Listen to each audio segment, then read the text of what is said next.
welcome to Legal Management Talk, the official podcast of the Association of Legal Administrators. I'm your host, Justin Askenazy.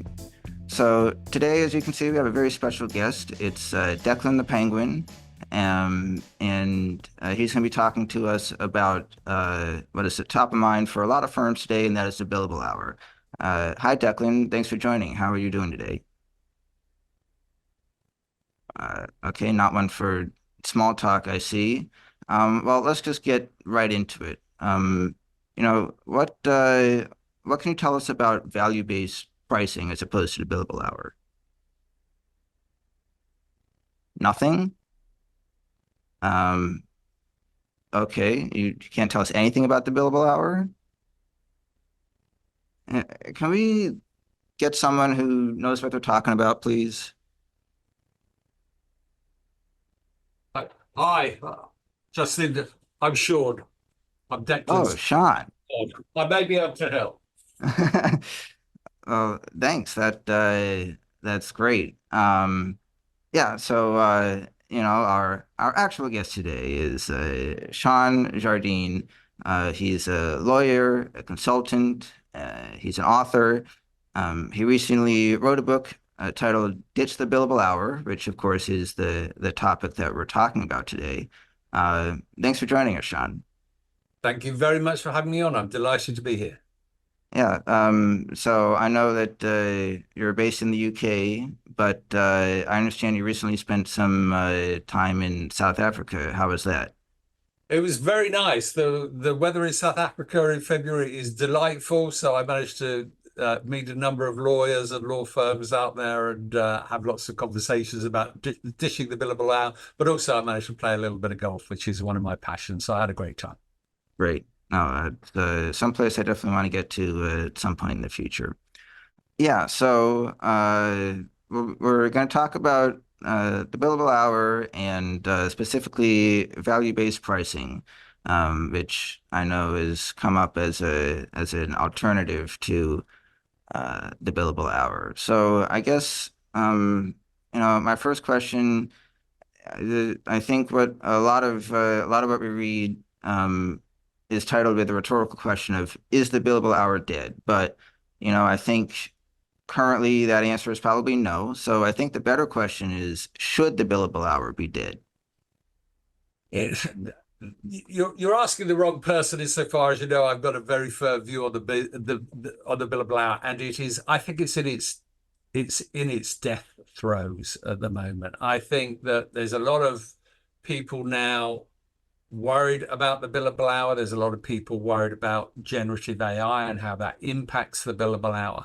And if I was setting up a law firm now, I would not be basing my revenue model on the billable hour. I would be looking at an alternative. So with value-based pricing, can you kind of describe what it is and, what are some of the ways that lawyers and firms can determine what value is? Oh, two very big questions. Okay, let's deal with the last one first, determining what value is. Now, value is complicated, and we will all have different visions and versions of what is valuable to us. So when we go to a restaurant and order a bottle of wine, we have different values. We have different perspectives on what we're prepared to pay. When we go to a car wash, we will choose different car wash menus depending on, how much we love our car, how much we, where we're going. We might think we better get the special wax done. And value can be a feeling. It is very hard sometimes. And value is contextual. It will change depending on where you are. You will pay much less for a glass of water in the office or at your home, the amount that your water costs you, than you will pay in a high-end restaurant for a bottle of water. We know that context will change. You would pay even more for a bottle of water if it was the last bottle of water and you were staggering out of a desert and you came across a man selling the last bottle of water. You would pay more. So context impacts value. And value can be a feeling. And I always talk about fair trade bananas. Why do people buy fair trade bananas? And the answer is, it makes us feel good. If we're actually buying a product that we know a larger share of the purchase price is going back to the producers. So value itself can be complicated. And where I think we as lawyers go wrong sometimes is that we believe we understand everybody wants everything at the cheapest possible price. And if that was so, we'd all be driving the same car, a very cheap car. We'd all be shopping in the same supermarket for our clothing, and we'd all be eating the same kind of food. And we don't, and we know that. So value it changes all the time. What is value-based pricing? Well, I have two definitions of it. The first one is if I give you an answer to a legal problem that saves you $100,000, the cost of that is not the 6 minutes or 20 minutes that it takes for me to give you that answer. The value in that is the 6 minutes, the 20 minutes or whatever it is, plus the 36 years of experience that allow me to answer that question in 6 minutes. So it's really arriving at a price for what we do that is fair to the lawyer that creates the value and the client that gets the benefit from that. And you may know of the old joke about a machine that broke down, a critical piece of factory machinery that broke down, and no one could fix it. And they got the old engineer. They got the old engineer who came into the factory, and he stayed in the factory listening to the machine. He was there for 2 days. At the end of 2 days, he took a hammer out of his toolbox, tapped the machine, it started running, and production was re-enabled. And he sent a bill for his services for $10,000. And the owner of the factory said, well, I need a breakdown of this machine. I need a breakdown of this invoice. And the breakdown they got was cost of hammer, $5. Knowing where to tap, $9,995. It is that knowledge thing. Now, that has become a bit of a joke. People talk about the old engineer joke.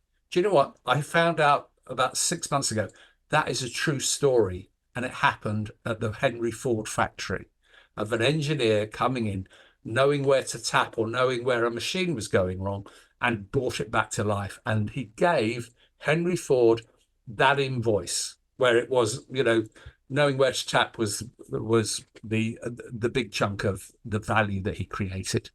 And they paid it by return. It's all there in Wikipedia. It must be true. Exactly. Yeah, so we know that value-based pricing is not a new concept, but it is still kind of a way to keep up with the current times. With the introduction of AI into the legal space, that really changes how lawyers are going to be billing for their time. And I know in the book you talk a lot about how disjointed a lot of billable hour policies are. And so it seems to me that this is a way to really coalesce and kind of firm up policies that will allow firms to make the most out of AI and still able to bill for their time fairly and accurately. Absolutely. And the thing is that what I'm a great fan of is policies and frameworks and making sure everybody's on the same hymn sheet, that we know what we're doing. But also when it comes to value-based pricing as opposed to the billable hour, for the billable hour, you need a calculator. For value-based pricing, you need courage. And so that if I'm a great fan of giving clients 3 options. Think of car wash menus again, gold, silver, bronze. Let's give a client 3 options, 3 price options for a piece of work and the variables can be who's going to be delivering, when is it going to be delivered, how is it going to be delivered in respect of that. And quite often you will think, well, a client might go for the middle option, but sometimes they go for the most expensive option. And I can give you a real life example that I worked with a client. It was an employment lawyer who was doing employment law contracts for a commercial client. And we gave them 3 prices. And one was, we will send you a load of templates that you populate yourself. We'll check your homework, £2,000. We will do it for you in 3 weeks' time, £5,000. Or we will do it for you tomorrow for £8,000. And the client chose the £8,000 option. Now, was the client happy? Yes, they were prepared to pay that value because for them it was strategically important to get it the next day. Was the lawyer happy? Yes, I'm going to do half my monthly target tomorrow for one piece of work. Wonderful. Were the owners of the law firm happy? I really, really hope so, because actually their lawyer was there going to have a bumper month exceeding target because they trusted the methodology and decided to give it a go and have that courage to produce those options for clients. And sometimes lawyers lack that courage. We sometimes lack the self-confidence to ask for more money.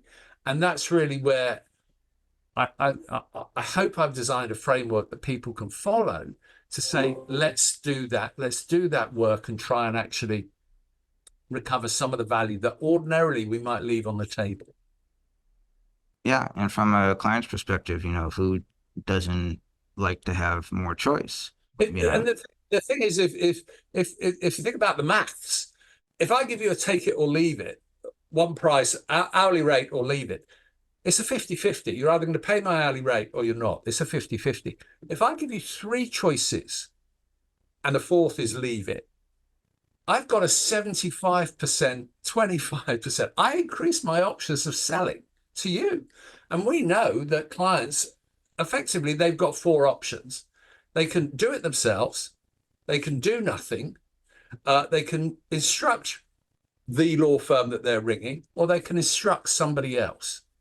Now, if they're ringing, if they're picking up the phone, they've already discounted the first 2 options. They've discounted doing nothing and they've discounted doing it themselves. So it's actually only 2 choices. Am I going to instruct you, who I'm happen to be on the phone to, or am I going to instruct your competitor? And if we all know that lawyers are always looking to try and have a unique selling point, what differentiates us from our competition? How about this for people to consider? Because I know law firms are doing this and my clients do this. They will say to their clients when pitching for work, we will never deliver you a bill that you've not previously authorized. Just say that again. We will never deliver a bill that the client has not previously authorized. Wow, I'm not going to get a shock. I'm going to be told what it is. And if those choices of billing options are a gold, silver, bronze, you'll think, God, my lawyer's really looking after me. Because sometimes you might want to go for that gold option and have all the bells, all the whistles. But sometimes you might think, do you know what?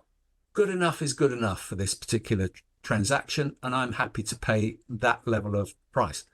Well, happy days. But then we as the lawyers have scoped what we're doing, and where we do fall, the current model, what we do, we end up doing a gold service for a bronze price.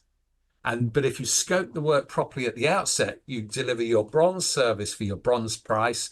And if a client wants a gold service and wants to move up, we can say, yeah, you can do that. We're happy to deliver that, but you've got to pay more. And that's really where, once we've created this framework, once our troops talk about penguins, the pioneer penguins in the group, once our group of penguins understand the methodology, we have that framework and it will work. It will work in your organizations. Yeah. And I know that also kind of ties in with how often the billable hour concept, it takes the personalization and the humanity out of the client representation process, and really figuring out what clients want and what they're willing to pay for, serves both sides well. Absolutely. Finding out that a client is not a good fit for a law firm is really important. But the time to find that out is at the beginning. not at the end when you've done all the work and then you've discovered that the client can't pay the bill. So it's really important at the beginning to spend time with the client. What are the objectives? What are the outcomes? Because people come, quite often when I work with law firms, I do partners away days and things like this. I said, what is it that clients buy from you? And they say, our knowledge, our expertise. And they're not coming to lawyers saying, give me a bag full of knowledge and expertise, I'm going to take that away. What they're coming to lawyers with is, I've got a problem. I have got something I want to resolve. If I've got a criminal law problem, I want to know my outcome is, am I going to go to jail or am I going to get a heavy fine? That's my outcome. That's what I'm interested in. I am not interested in the court sentencing guidelines. I'm interested in me. What does it mean for me? If I'm a corporation and I'm facing a tax investigation, again, I'm not interested in the revenue authorities' guidelines about how they investigate this. I'm interested in, are these transactions I've made going to be overturned? And is it going to impact my tax situation? Is it going to cost me money? These are the outcomes. If I am buying a residential property, I want to know that is the house of my dreams. We have been looking to live on that street for years. And my children start the new term in May. Am I going to be in that house in May so my kids start school? Those are the outcomes. And quite often as lawyers, we forget that. We get involved in the transaction, in the paperwork and those inputs. And our clients don't care. They really don't care about the inputs. They care about the outcomes. And one of the reasons we don't spend enough time chatting and finding out what those are is because we're all wedded to the billable hour. If I spend half an hour chatting to you, Justin, that's half an hour I can't charge for. And lawyers talk about non-chargeable and chargeable time. And even when I was running a law firm, and we were, in the past doing the billable hour, I would always ask my lawyers to think of it as chargeable time and investment time, not non-chargeable, investment time, because we're investing either in that client relationship. I might be investing in checking on a younger lawyer's work, making sure that, or giving them some guidance about it, but I'm investing. So therefore, let's invest in whatever it is we're doing, whether it's client relationships, whether what we're doing with lawyers, but let's try, and even if you're in a firm that is going to still carry on billing by the hour, and I know that there are many that will want to carry on doing that because change is hard for law firms, think of it as an investment time. Because I've had one law firm partner, litigation lawyer, and I talked to him about creating options and these versions. He said, I haven't got time for that, Shaun. I've got to get on with the work. And I'm thinking, no, you don't know what your client wants yet. But, this is all part of the process where if we can do it in step by step, in baby steps, and I'm a great believer in the old saying that every long journey starts with a single step. If we have a framework, we can follow it and go on that journey. Yeah. And that transitions, nicely into something we have to talk about, and that is the change management aspect of this, and how do you introduce a concept that is, for many firms, I'm sure, fairly radical, and change mindsets, which is anywhere incredibly hard, but especially in legal.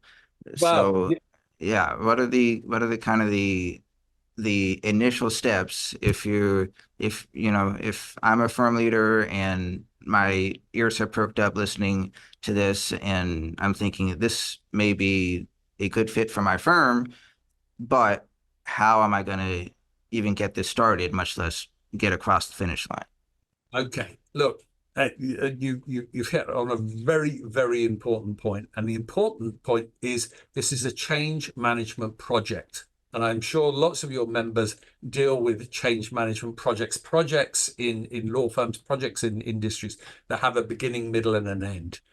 And this is the same. It is not. Value-based pricing does not get implemented in what I call the Jean-Luc Picard syndrome, where the Star Trek captain says, make it so. An email comes out saying, implement this.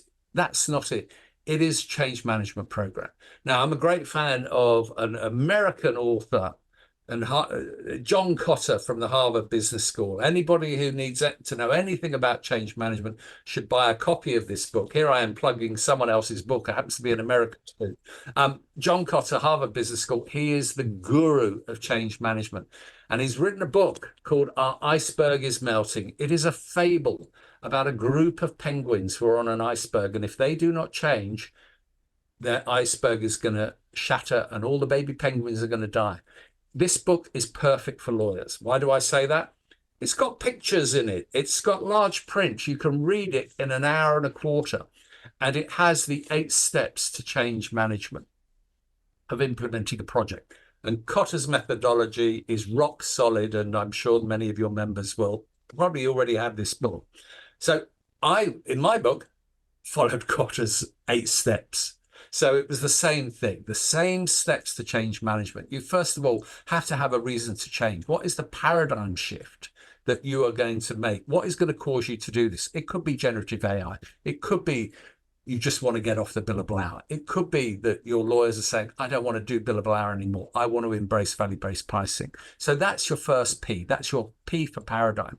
The second step in the process is get together a pilot group of pioneer penguins, your P for pioneers. So we've got to then get this group together who want to give this a go, are prepared to invest some time in this. We are then going to, the third P is we're going to plan. We're going to actually plan what we're doing here and have a plan. And your members, I'm sure, will be very good at preparing plans. So we've got to make sure we've got a plan and a process and create a vision. We're then going to promote, fourth P, promote this vision to everybody in the firm. This is where we're going. This is what we've got in mind. This is how we're going to do it. This is what we're thinking about when we're going to do this. Then we've got the fifth P. We've got to permit people to give it a go. Value-based pricing is an art, not a science. People will get it wrong. That's okay, as long as we learn from the outcomes. But we can't have career-limiting decisions made by, oh, look, that client didn't like it. That's not good enough.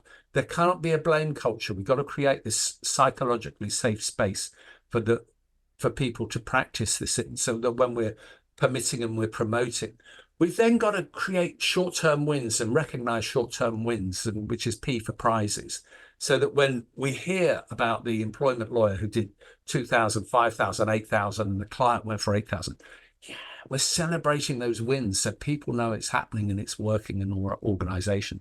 The seventh P is persevere. Every change management project takes time. We've got to keep going. We've got to keep people in the tent. We've got to keep them infused. We've got to keep the pedal to the metal. We've got to keep going. So that's the seventh P. And the eighth P is that passion, P for passion, to have that culture change. Because you can probably tell I am quite passionate about this as a subject. I love it as a subject. I love talking about it as a subject. And I know that lawyers, once they embrace it, can have better working lives. They will have a better work-life balance. Their clients will respect them more for what they do. We will, I'm a great fan of sacking poor clients. And when I survey law firms that I work with, one of the questions I always ask is, do you act for clients who are unprofitable and too difficult to deal with? One firm I answered that 96% of their staff said yes. The lowest I've ever had is 56%. So the chances are your members are acting for clients who really, they don't want to act for. And someone's got to be brave enough to say, we're going to stop. So we've got to have this passion to create the culture so that people love coming into work on a Monday. They love working for the brand. They love what they do. And they feel that they are getting the value for what they do. But we've got to create this framework so that everybody knows what the hymn sheet is and how we're singing. Right. And before we finish up, I just want to mention how it kind of strikes me that this concept relates so much to so many things that are hot topics for firms today, from from AI to succession planning and making sure that there's a solid way to replicate another lawyer's practices, or in recruiting young talent, because they want to work at a place that, that ensures that they have a fair shot. And I know that I'm sure many firms are doing a face palm of course, this affects so much of our operation because billing is how we make our money. But to me, that just speaks to how important it is to have a system that really works, and benefits everybody. Absolutely. And as I say, it's a project. It's broken down. I've managed to break it down into about 130 steps, stages of a project plan. It can be done. I'm not going to say it is absolutely easy for everybody to do. And in the conclusion of my book, the last paragraph says it's not going to always be easy, but in a way, you should, as law firm owners, they should actually be pleased that that's the case, because it means that the vast majority of the firms won't do it. And that's where you can get a competitive advantage. That's where you can have the happier clients, the happier lawyers, the people who want to come and work at your organization, and you can make more money, have a better work-life balance. And who doesn't want that? Exactly. Yeah. So thanks for being here and teaching us a bit about value-based pricing. I know I found the conversation fascinating. And if you're watching this or listening to this, please let us know in the comments what you think. And if you want to hear more from Shaun, we can bring him back and discuss it more. Look, I will happily talk to you anytime, Justin. And I'm delighted to meet people from all over the world.